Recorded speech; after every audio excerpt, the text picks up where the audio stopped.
পরিবারকে ধৈর্য ধারণ করার তৌফিক দাও। তোমার দরবারে দোয়া করছি জান্নাতের বিছনা তার কবরে তুলে দিছে। গতকালে যে ব্যথা পেয়েছে, যে আঘাত পেয়েছে, সেই আঘাতের বিনিময়ে আল্লাহ তুমি তাকে সেইখানে জান্নাতের তামাম নিয়ামত দিয়ে কবর দিবে। জান্নাতুল ফেরদাউস তুমি নসিব করো। আল্লাহ আমাদের এই দুই মেহমান সেই সুদূর ঢাকা থেকে আমাদের লোহাগাড়ার পূর্ব সীমানা পার্বত্য এলাকার এই সীমানায় এসে হাজির হয়েছে, তাদেরকে উসিলা দিয়ে তোমার দরবারে দোয়া করছি তুমি আমাদের দোয়াকে কবুল করো। তাদের আশা যাওয়া তুমি নিরাপদ করো। আমরা তো দুনিয়া থেকে চলে যাব, তাদের হাতেই বাংলাদেশটা দিয়ে যাবো।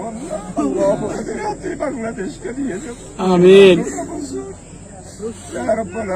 9টা বছর জেলে কাটালাম। মাওলা বলেছে মেহেরবানি করে যায় আমাদের দেশটাকে হেফাজত করো। তুমি হায়াত দারাজ করো। নেতৃত্ব দেওয়ার যা যোগ্যতা আল্লাহ দরকার সেগুলো তাদেরকে দান করো। আল্লাহ দুইজন ছাড়া আরো যারা আমাদের প্রজন্মের নেতৃবৃন্দ রয়েছে তাদেরকে নতুন বাংলাদেশের যে স্বপ্ন তারা দেখছে সেই স্বপ্ন বাস্তবায়ন করার তৌফিক দেওয়া। রব্বুল আলামিন আমরা যারা হাত তুলেছে আমাদের গুনাহ খাতা তুমি মাফ করো। সাইফুল ইসলাম আলিফের আল্লাহ কবর আল্লাহ এখানে রয়েছে। আল্লাহ আমরা তোমার দরবারে হাত তুলছি, আমাদের হাত আর তোমার আসমানের মধ্যে আর কোন ধরনের বাধা নাই। আমরা হাত তুলেছি, আমাদের হাতগুলা তুমি দেখো। রব্বুল আলামিন তাদের দুইজনকে হায়াত দারাজ করো। আরো যারা আমাদের নেতৃবৃন্দ আল্লাহ প্রজন্মের যারা যুবক তরুণ রয়েছে আল্লাহ আল্লাহ তুমি তাদেরকে মেহেরবানি করে দয়া করে সমস্ত বিপদ আপদ থেকে হেফাজত করো। আল্লাহ ইন্টেরিয়াম গভর্নমেন্টে যারা রয়েছে তারা যাতে করে রক্তের আল্লাহ তুমি মেহেরবানি করে এই রক্তের সাথে যদি কোনো ধরনের আল্লাহ তারা যাতে করে ভুল পদক্ষেপ না আনে সেই জন্য তাদের উপর তুমি রহম করো। আমাদের দোয়াকে কবুল করো। রব্বুল আলামিন আজকে সারাদিনের জানাজাগুলো তুমি কবুল করো।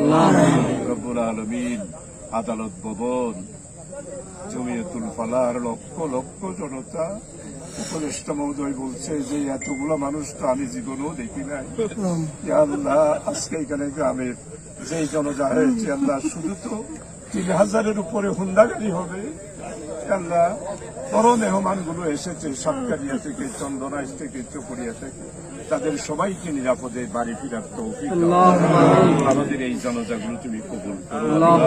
এই জনজার সওয়াবটুকু তুমি সাইফুল ইসলাম আলিফের কবরের মধ্যে তুমি বকশিশ করো। কবরস্থানের আরো যারা নরনারী কবরবাসী তাদের রুহের উপরে সওয়াব বকশিশ করো।